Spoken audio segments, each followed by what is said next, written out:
Assalamualaikum dan salam sejahtera. Kami daripada kumpulan 2 akan membentangkan tajuk yang kelima, iaitu aliran pragmatisma. Pragmatism secara umumnya merujuk kepada kegunaan, boleh diusahakan dan idea yang praktis. Dari segi etimologi, perkataan pragmatism berasal daripada perkataan bahasa Greek iaitu pragma yang berarti tindakan. Pragmatism merupakan gabungan perkataan pragmatik dan isme.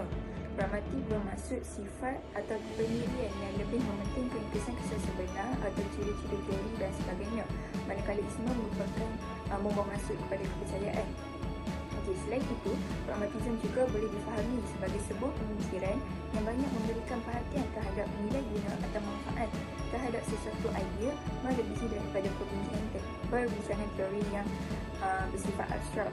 Okey, dari aspek teknikal, pragmatism merupakan teori yang menjelaskan maksud dan kebenaran melalui aplikasi idea atau sesuatu kepercayaan tersebut kepada tindakan yang mempunyai kesan praktikal. Oleh itu, pragmatism adalah satu metod untuk menentukan idea dan nilai kebenaran sesuatu tindakan dengan mengambil kira atau menimbangkan kesan-kesan praktikal yang akan berlaku hasil daripada kebenaran tersebut. Menurut Charles, seorang ahli fikir yang mula-mula memperkenalkan istilah pragmatism, aliran ini merujuk kepada sesuatu yang berdasarkan percubaan atau eksperimen empirikal dan pemikiran yang bersandarkan kepada pengalaman. Seterusnya, kita masuk ke bahagian sejarah pertumbuhan dan perkembangan pragmatisme. Bermula dengan penggunaan istilah pragmatik, Charles Peirce mula mengetengahkan kepada masyarakat idea pragmatisme melalui artikelnya How to Make Our Idea Clear pada tahun 1878. Pragmatisme ini juga muncul disebabkan respon kepada aliran idealism dan realism, di mana kedua-dua aliran ini membincangkan tentang teori pengetahuan, asal-usul serta sumber tentang pengetahuan sehingga akhirnya telah membawa kepada persoalan adakah pengetahuan yang dimiliki itu benar. Persoalan ini telah membawa kepada masalah dalam menentukan kebenaran. Oleh itu muncullah aliran pragmatisme di dalam menentukan kebenaran kepada sesuatu pengetahuan. Pragmatisme ini juga mengambil inspirasi dari teori evolutionisme Darwin. Idea pragmatisme ini kemudian diteruskan oleh dua tokoh penting, iaitu William James dan John. Mereka memainkan peranan penting dalam usaha menyebarkan aliran pragmatisme ke seluruh pelosok dunia. Pengaruh ini kemudian tersebar secara meluas, terutamanya di Amerika, dan secara tidak langsung diterima pakai di sistem-sistem masyarakat seluruh dunia, termasuklah dunia Islam. Seterusnya adalah ciri-ciri pragmatism. Ciri pertama adalah menunjukkan kepada perkara-perkara dalam jangkauan akan manusia. Dari perspektif pragmatism, kita hidup dalam dunia pengalaman. Dalam suatu jangka masa, pengalaman manusia boleh berubah dan oleh itu, konsep pragmatism mengenai realiti juga berubah. Di luar pengalaman manusia, tidak ada kebenaran atau kenyataan yang sebenar. Oleh itu, pragmatism menolak pemikiran metafizik. Bagi mereka, tidak ada prinsip mutlak dan tidak ada hukum semula jadi yang tidak boleh berubah.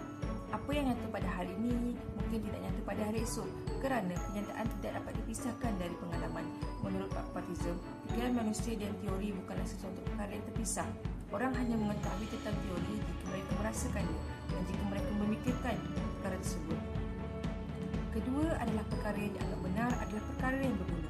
Kebenaran adalah bersikap tidak mutlak dan pada perspektif pragmatism. Perkara yang benar hari ini mungkin tidak akan benar lagi pada masa akan datang atau dalam konteks situasi yang berbeza. Hal ini disebabkan oleh manusia hidup dalam dunia pengalaman yang sentiasa berubah. Hujah-hujah yang berguna pada hari ini mungkin tidak akan berguna lagi pada masa akan datang. Jadi, bagi pragmatism, perkara yang benar itu adalah perkara yang berguna dan berfungsi pada detik mereka rasakan pengalaman atau situasi tersebut. Ketiga, manusia bertanggungjawab terhadap nilai-nilai masyarakat. Nilai-nilai masyarakat itu adalah relatif atau tidak bersikap mutlak. Jadi, apabila budaya berubah, nilai juga akan berubah. Ini tidak bermaksud moral yang digunakan pada masa dulu tidak lagi digunakan pada masa hari ini. Cuma, tidak ada peraturan yang mengikat moral-moral ini secara universal. Menurut pragmatism, moral yang baik dari segi etika adalah apa yang berguna dan berfungsi. Oleh itu, nilai-nilai baik itu adalah berdasarkan apa yang baik pada masyarakat dan tidak semata-mata berdasarkan alasan peribadi. Seterusnya, saya akan berkongsi pula mengenai tokoh-tokoh yang mempelopori aliran pragmatism, antaranya William James dan John Dewey. Kedua-dua tokoh ini antara tokoh yang memperkembangkan idea pragmatism berdasarkan bidang keilmuan masing-masing. William James dilahirkan di New York pada tahun 1842. Beliau dilahirkan di dalam keluarga yang berintelektual. Beliau mempelajari ilmu perubatan di Universiti Harvard dan berjaya mendapatkan ijazah. Beliau turut mendalami ilmu psikologi, malah menjadi pensyarah di Harvard dalam bidang anatomi, fisiologi, psikologi dan falsafah. Beliau mempunyai beberapa karya penting seperti The Principles of Psychology, The Will to Believe, The Varieties of Religious Experience dan Pragmatism. Di dalam bukunya The Meaning of Truth atau Erti Kebenaran, James mengemukakan bahawa tiada kebenaran yang mutlak, berlaku secara umum, bersifat tetap, berdiri sendiri dan lepas daripada akal.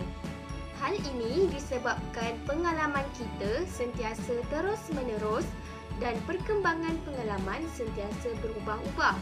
Secara praktiknya, apa yang dianggap benar pada hari ini mungkin salah berdasarkan pengalaman yang akan datang. Oleh kerana itu, tiada kebenaran yang mutlak. Menurut James, yang ada hanyalah kebenaran, iaitu apa yang benar dalam pengalaman-pengalaman yang khusus dan dapat diubah oleh pengalaman-pengalaman berikutnya. Baiklah, tokoh berikutnya adalah John Dewey.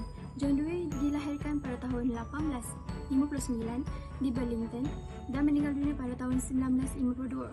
Beliau juga merupakan seorang tokoh falsafah Amerika yang berpengaruh dan juga seorang warga pendidik. Tokoh ini percaya bahawa manusia adalah makhluk yang bebas, merdeka, kreatif dan dinamik, dan manusia juga mampu bekerjasama untuk menghasilkan sebuah masyarakat yang membangun.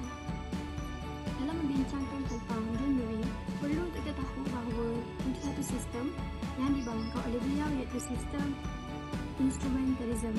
Instrumentalism itu terdiri daripada dua konsep utama, iaitu yang pertama adalah pengalaman dan yang kedua adalah penyelidikan, experience dan juga inquiry. Falsafah ini kemudian akan menghasilkan nilai-nilai dan juga panduan-panduan kepada masyarakat yang membantu mereka untuk menyelesaikan masalah-masalah mereka. Kritikan Barat terhadap aliran falsafah pragmatisme adalah berkisar kepada kaedah pendekatan aliran ini diguna pakai bagi menjustifikasikan kebenaran sesuatu idea, ilmu, kejadian atau pengetahuan. Pragmatisme sebagaimana empirisisme mementingkan pengamatan panca indera sebagai sumber pengetahuan. Pragmatisme berpegang dengan fahaman bahawa if something is true, it is true because it works. Dalam erti kata lain, output atau hasil dalam proses menyelesaikan sesuatu persoalan menjadi pertimbangan aliran ini dalam menjustifikasikan kebenaran pengetahuan. Oleh hal yang demikian, aliran pragmatisme ini mendapat kritikan kerana perbincangan isu-isu atau persoalan falsafah juga melibatkan benda-benda yang abstrak, sebagai contoh metafizik. Mereka yang mengkritik aliran ini tidak menolak pendirian pragmatisme bahawa sesuatu ilmu adalah benar sekiranya ia mendatangkan hasil yang bermanfaat.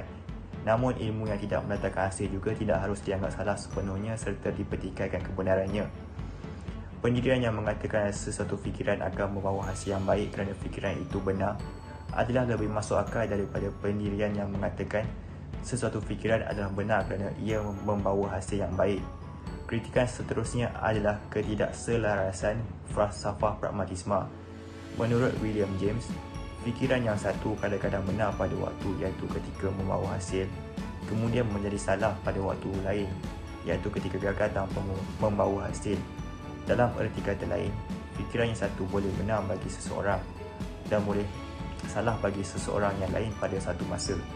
Oleh kerana setiap individu mempunyai perspektif yang berbeza-beza ketika melihat dan membicarakan kebenaran pengetahuan, aliran pragmatisme ini tidak dapat menjelaskan bagaimana kepercayaan yang dahulunya dianggap benar adalah ternyata salah kerana kepercayaan yang berbeza-beza ini dianggap benar dalam batasan lingkungan komuniti masing-masing. Akhir sekali ia penutup. Menurut Deggy dalam karyanya tahun 1966, ahli pragmatisme percaya bahawa manusia dapat mengetahui sesuatu perkara hanya melalui pengalaman atau panca indera sahaja. Falsafah pragmatisme mempunyai kelebihannya yang tersendiri. Antaranya ialah proses untuk mendapatkan kebenaran dengan cara atau kaedah saintifik untuk menyelesaikannya. Walau bagaimanapun, falsafah pragmatisme juga mempunyai kelemahan yang tersendiri. Antaranya adalah seperti nilai kemanusiaan tidak stabil dan sentiasa berubah. Falsafah pragmatisme ini tiada aspek nilai dan moral kerana tidak diberi penekanan dalam falsafah ini, dan ia lebih mementingkan kaedah saintifik hanya melalui pengalaman atau panca indera sahaja. Terima kasih.